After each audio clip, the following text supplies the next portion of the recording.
জুলাই অভ্যুত্থানে মানবতাবিরোধী অপরাধে দণ্ডিত হয়েছেন সাবেক প্রধানমন্ত্রী শেখ হাসিনা। তাকে ভারত থেকে ফিরিয়ে আনতে গত নভেম্বরে চিঠি দিয়েছিল অন্তর্বর্তী সরকার। তবে ডক্টর ইউনূসের সেই ডাকে সাড়া দেয়নি মোদি সরকার। এমন পরিস্থিতিতে ক্ষমতায় আসার পরই শেখ হাসিনাকে ফেরাতে কী পদক্ষেপ নেবে তা জানিয়েছে তারেক রহমানের নেতৃত্বাধীন নতুন সরকার। বিস্তারিত জানাচ্ছেন শেখ ফরিদ।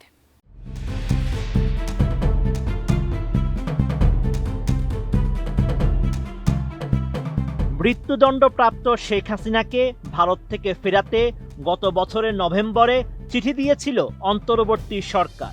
দুই দেশের বন্দি বিনিময় চুক্তির আওতায় তাকে ফেরত চায় ঢাকা। তবে সেই চিঠির উত্তর আজও দেয়নি নয়াদিল্লি।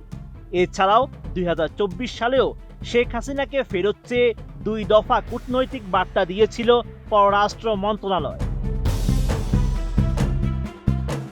এমন পরিস্থিতিতে শেখ হাসিনাকে ভারত থেকে ফেরাতে নিজেদের পদক্ষেপের কথা জানিয়েছে তারেক রহমানের নেতৃত্বাধীন নতুন সরকার। ১৯ ফেব্রুয়ারি পররাষ্ট্র মন্ত্রণালয়ের এক সংবাদ সম্মেলনে প্রতিমন্ত্রী শামা ওবায়েদ জানান, শেখ হাসিনাকে ফেরাতে আগে সেই প্রচেষ্টা অব্যাহত থাকবে। এছাড়াও আরও নানা ইস্যু থাকবে, তা নিয়ে আলোচনাও চলবে ভারতের সঙ্গে। সাবেক প্রধানমন্ত্রী শেখ হাসিনা তিনি ভারতে আছেন, সেখানে ফেরত আনার জন্য অন্তর্বর্তী সরকার একটা চিঠিও পাঠিয়েছে, চিঠির কোনো উত্তর আসেনি। নতুন পররাষ্ট্র মন্ত্রণালয়ের দায়িত্ব পাওয়ার পর আপনারা কি সেই বিষয়ে আবার যোগাযোগ শুরু করবেন কিনা দিল্লির সাথে?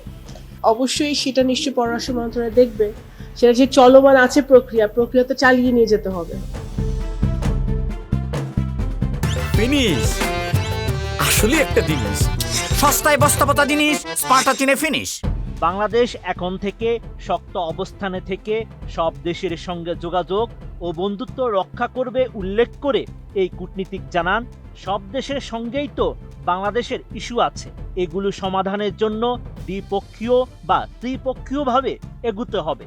সব সরকারের সাথে তাদের সম্পর্ক থাকবে, আর সেটি হবে বাংলাদেশের স্বার্থ সুরক্ষিত করে।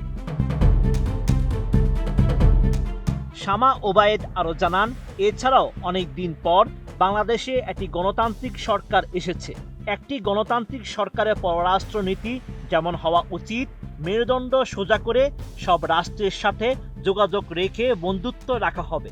এখন থেকে বাংলাদেশকে ভিন্ন চোখে দেখতে হবে পুরো বিশ্বকে।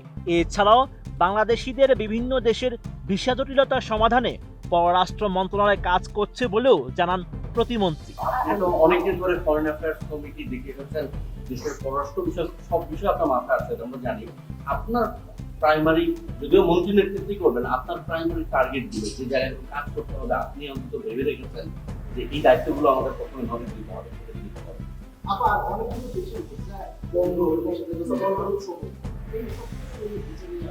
এটা নিয়ে আমাদের অবশ্যই পররাষ্ট্র মন্ত্রণালয় ভিসার ব্যাপারে অবগত আছি। আমরা এটা নিয়ে কাজ করছি।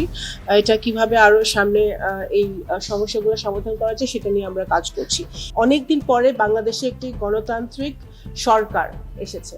তো গণতান্ত্রিক সরকারের পররাষ্ট্র নীতি যেরকম হওয়া উচিত, সে বাংলাদেশের মেরুদণ্ড সোজা করে বাংলাদেশ সকল দেশের সাথে, সকল রাষ্ট্রের সাথে যোগাযোগ রাখবে, কথা বলবে, বন্ধুত্ব রাখবে।